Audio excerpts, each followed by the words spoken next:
Můžeš se k nám, Petře, otočit, prosím tě? Já bych se chtěl zeptat, jak se ti dneska hrálo?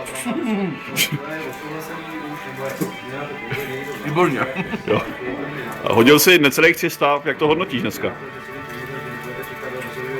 No ale jako, když to srovnáme jako s tím výkonem předtím jako. Před čím? Předtím. Když jsem chtěl házet, bylo to lepší. A která dráha ti vyhovovala dneska? Autodráha. Autodráha. No, dráha. Tu jsme tady nehráli, všim si? Má nejlepší autodráha. Vždycky bavili ty žlutý autíčka. My jsme si všimli, že si poměrně často koukal na dráhu soupeře, především teda na jeho bodový stav. Já jsem mu záviděl.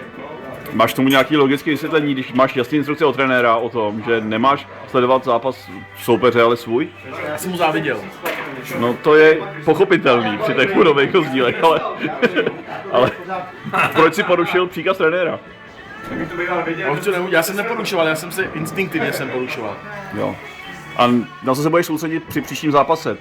No bych byl já jsem řekl být nejlepší, takže to mě fakt jako děsí, jako že jsem... Jo, já se bavím o kuželkách teďka. To ne. Jo. Soustředit na to, abych byl nejlepší. Kolik si dáváš předsevzetí na, že hodíš příště bodů? 340. Takový zápas, kdyby jsme dali jako 340. pro naše diváky. 340.